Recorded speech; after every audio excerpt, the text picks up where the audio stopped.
inside of me. You better watch out if your enemy's a road ahead of full prophecy to be the greatest beast the world has ever seen. I feed him. Alright guys, so here's a little update of what we got going on.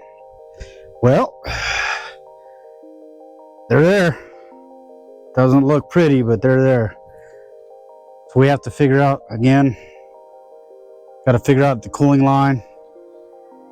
We was able to manipulate the steel line down here, kind of bend it up out of the way so that way the alternator would fit. It's pretty close. But they're in there. It's all dry fitted at the moment. This alternator is upside down, so the plug is facing down. This one's facing up. Cleaned up a little bit here. Got rid of that shaggy power wire that was over here. It was frayed. Pulled all the old wire out from underneath back. We're going to work on this Big 3 upgrade for this. We're going to replace the ground wire from the battery down. They have it to the frame, which is okay, but it's not the greatest. I don't know if I can pull, as you can see, there you go. It's, yeah, corroded, nasty. Come to find out, this is copper cladded aluminum. They mixed it with pure copper. So it's like a mix of all kinds of junk in here. So we're cleaning it up slowly but surely. Let me go ahead and take it around back here. So we got the side panels off. Everything's looking good there. So now we can actually see it's an open chamber here. This is a 4th order box. So the chamber actually goes from here to here. And then the subs in the back go from that side. So we're able to see back in there. Already yanked out the power wire that was here. The power wire itself was copper clad aluminum. The ground wire was solid copper. Then to find out, they just drilled down through, and the ground wire came down into the hole, and they had it right there where the exhaust mount is at. Not even clean. Somebody tucked it behind that bolt, didn't even clean the frame. So I just whacked it off, got that out of there, cleaned that up. Already removed the old power wire. Only took me about not even 5 minutes to pop all the zip ties that they had holding on to everything. So it's getting there, cleaning it up. But Brad's actually here. He's working a little bit on his vehicle. So there he is right there. He's over there doing his little thing with the dash, trying to clean that mess up. The other problem that we came across is this alternator sits just a little too high right here at the corner. It hits right there on the padding, on the fire padding. And when you shut the hood, it's there. It hits the hood. So we got to figure out what we could do for the alternator from it denting the hell out of the hood, because the engine, when you rev it, it revs up this direction. So it's pretty tight. It's up against there. So when you close the hood, you bang on it, you can feel it. So other than that, we might be able to keep his default AC. We're going to look into getting a custom pipe to be able to run from here for the coolant line down below the alternators, because we do have a little bit of clearance down there. Like I said, we had to manipulate this steel line, bend it up a little bit more up against the power steering. My brother, who's sitting over there in the truck, who helped dry fit all this, he's going to do a little weld for the cap so he can just plug his power steering so it doesn't leak out. And then the major problem, again, is the air intake. We have to figure the air intake, because Brad does not want to delete the battery if we don't have to. Yeah, guys, yeah, I'm at loss for words, but that's how it goes, right? So once we get this figured out, we're going to try to get the air intake actually switched over to at least this side, or get a top mount, something here, you know, for his airflow. So at least that way the engine doesn't run like shit without the air intake on it. And to pop the hood completely off is not an option. I mean, he just does not sit in the garage, it sits outside. So we just can't leave it open for it to give room for the engine to rock with the alternators being that high. We might have to take this bracket, because we do have about a good 1/2 inch from this point down to where the alternator can sit. So we might have to take this and drill a hole down, bring it down just a little bit lower, so that way the alternator sits about a good, I'd say about 1/4 to 1/2 inch. So at least that way it gives it some leverage to rock and not hit the hood, so we don't have to really customize too much further on what we already did. So we did delete the dipstick. I want to delete that. We shouldn't have to delete the AC unit. The AC unit fits here. It's just loosely on there for right now, but it does clear. The alternator belt will come down, come to the alternator, down to this alternator, back around that pulley, and then over into the fly. So we should be good. It's just a fact of the matter, we need to get that air intake taken care of. So this is what we got going on here. We took the alternator bracket back out, gave it to my brother. He's going to try to make a little bit of adjustments on the bracket to get the top alternator to sit just a little bit further down, try to clear the hood. So what we're working on today is cleaning up more of the wire, getting these old side terminals replaced, because he did have a side mount. As you can see, they're pretty well corroded. But we did take out the battery tray, and lo and behold, all the way down here is the fuse holder for the truck itself. So I was trying to look at upgrading the wire coming from the MechMan alternator to the truck itself to kind of clean up the power on it. They had a ground to the frame right below here. Took that out, cleared that out. Trying to clear up this wire. As you can see, this ground is like shot to hell. It's all bad and corroded. So we're working on upgrading this at the moment. So what I'm going to do is I'm going to pull this. There's a 175 amp fuse on here. I don't know if I can get you down low enough to see it. It's upside down. So the main power wire going from this side is going below the radiator all the way over to this side and back over to here. I don't know if I really want to mess with that. I mean, he's only running that high output alternator strictly for the truck itself anyway. This should still be okay, so we're not going to mess with that. This little guy was the back sprayer. They deleted it because they replaced the back glass with a different glass without the wipers on it. So whoever had the truck before Brad deleted it. So we'll leave that be for right now, because like I said, that wire it's going from here pinching into where the radiator's at and over and across. If we run into any issues, then we can replace that later. But yeah, guys, that's what I got going on right now. I'm gonna fix the end on this, because this power wire here leads to the starter. This power wire leads here to the fuse block, and this power wire right here is the alternator wire. The default for the truck, as you can see, is pretty thin. He's running a high output alternator, so we're just going to upgrade that, and they all lead to the same point. So what I'm going to do is I'm going to run from the alternator straight to the battery, from the battery down to that fuse block, and eliminate this split.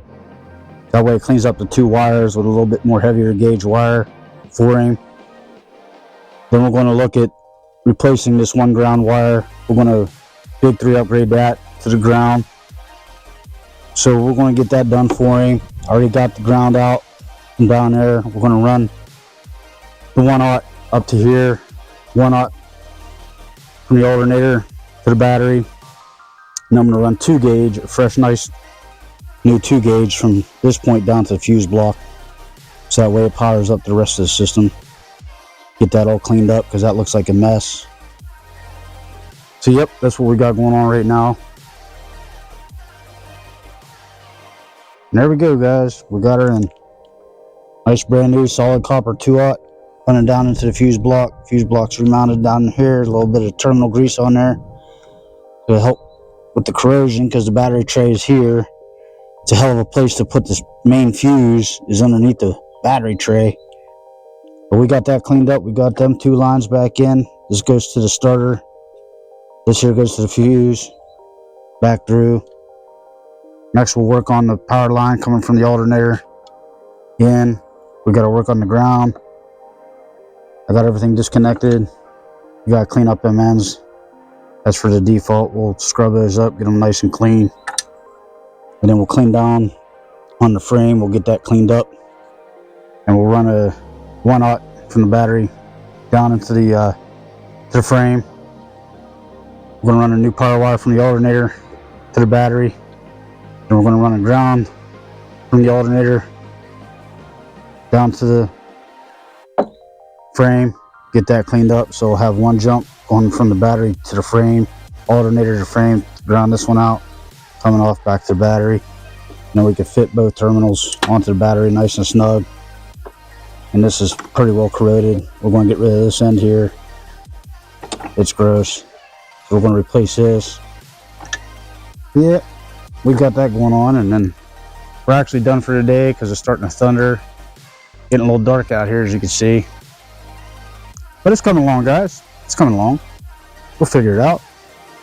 Baby steps, right? Baby steps. Gotta crawl before you walk. Lake Magic. There she is. Got her all cleaned up. Nice and proper.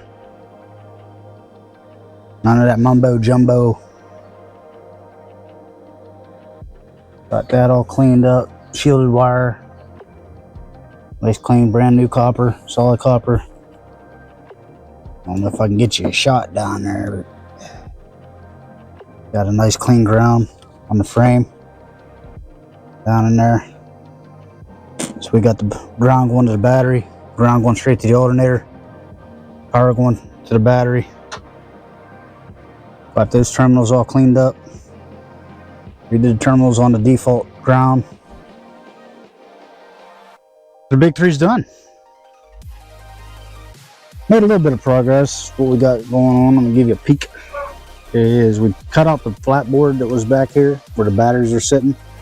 Batteries wasn't sitting flat because right over here, the gas area is humped up compared to the rest of the bed of the truck. We want to take this plastic piece out because it was all humped up. They had the wood on top of it, so it was humped here, so it wasn't sitting flat. They had glue in there, but it wasn't level. We're working on the grommets to come through the truck. So we're going to seal these holes up here. I got a couple like flat wash, sealed washers, whatever you want to call them. I'm going to stick one right about here, and one right here to seal that up. And then these 6, I'm going to go here, there, there, over there. I'm getting old. Over here and like that. We're about to tap the holes for that, and then his 2 grounds, 4 power coming up and in. We're going to modify this, hopefully, maybe, all depends. So instead of it being angled like it was, we're going to come out about another inch, about another 1.5 inches off the box, flat, and then square, riding along here. So that way, this chamber it'll be squared instead of angled. Because the 16K amp, it's a pretty big amp, and when he tried to fit it in here with the angle piece, he only had about like that much left in the corner, and that's where the RCAs were sitting. So we're going to just come out, square it another inch, so that way he has room to run the power off the sides, fuse it. 4-channel up here, mono down here on the shelf, get them batteries sitting flat, and hopefully we can get that figured out. Already got this area cleaned off. I'm gonna put like a little bit of E6000 on these, seal it. Because when I pulled up the wood, it was just soaking nasty. It was moldy because the water was shooting up through there because they didn't put the grommets in right. They didn't have actually any grommets, to tell you the truth. But that's what we're working on right now. And a good thing, RJ got the alternator bracket done. It should be actually delivered later today. So can't wait to see that. Get that thing in, get that wrapped up. Brad bought a coil lined cooling line, so that way whenever we go to bend it and flex it, it doesn't pinch in on itself, because we have to definitely get that thing wrapped around where the alternator is going to be. They only sell them in like such long pieces, and Brad found a couple he might get, besides the one that he bought at AutoZone, to get the cooling line done for the radiator, where the alternator sit. So we're getting there, working on it day by day. You know how it goes. But yeah, once we get the grommets in, we'll move along. Well, guys, she's gone. The Blazer is gone. Yep. I called Brad, told him, yeah, not feeling safe with this vehicle right now because I got to move the vehicle in and out of my garage. And even if I have to take it to, you know, my brother's, to his shop, it ain't like he's like a block down the road, you know what I mean? He's a few miles away, and if I have to move that thing with no brakes, the alignment was shot, and he has a bad bearing in the back. I tried to help him out. I tried to bleed the brakes. Come to find out there's a bleeder on the one side that is broken off, and that wasn't looking good. So I tried to do as much as I could for him without having to get it to the shop. But yeah, I did a makeshift alignment on it just so I can get it in and out of my garage. I was like dragging this thing, you know, and I don't feel safe. And if I don't feel safe, I'm not doing it. You guys should be the same. If you ever have any gut feeling out your gut talking to you, don't do it. So, I mean, I've seen videos of people shoving 2x4s underneath their vehicle to try to keep it up in the air, and parking it on a hill and jacking it up and sticking a brick, like a stack of bricks, to try to hold their vehicle up. Don't do that shit. That's it. Oh my God. If you don't, this stuff ain't worth your health and your life. Yeah, I mean, yeah, if you ever have any doubts or any gut feelings in them, trust me, I had a gut feeling. As soon as I jumped in that thing and I tried to get it in my garage, I was like, yeah, something's wrong. So he's doing due diligence. If you know, he came and picked up the vehicle and he's taking it to the shop to get hopefully the rotors, the calipers looked at, the alignment done. His exhaust fell off. I actually, like, literally, I mean, his exhaust fell off. Yeah, I mean, don't get us wrong, guys. This is a used vehicle. It's an older vehicle. He did not buy this and do this originally himself. It was like that when he got it. So it's expected. It ain't like he handed it to me going, hey, you know, do this. I want this done. I want you to run all this cable, and I want you to upgrade all this, you know, all this stuff, and know that he had major issues like that. No, I mean, he had it to a shop once to get it raised. And again, whenever they raised it, they didn't do an alignment. So even if you say, you know, it's just an inch, why should I get a line? Doesn't matter, guys. It's almost like hitting a pothole and it throws your whole vehicle out of alignment. It happens. So when you're raising an inch, lowering an inch, 3/4, half inch, 6 inches up, 6 inches down, it doesn't matter. You got to get alignment, guys.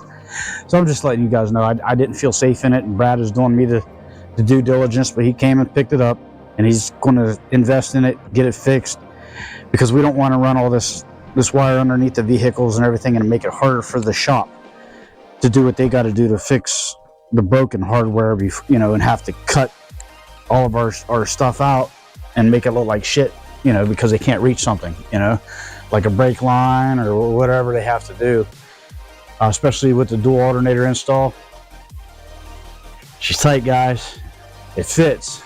She's tight in her, and with the brake, with all the brake lines and everything being right there, I didn't want to put the alternators in, and I voiced that to Brad. And to tell you the truth, I mean, that's what should happen. Always stay in communication. If you're working on something for somebody, don't just go willy-nilly. Try to have proof of what you did for them. Be respectable. Stay in communication. Let them know you ran into this problem. This needs fixed.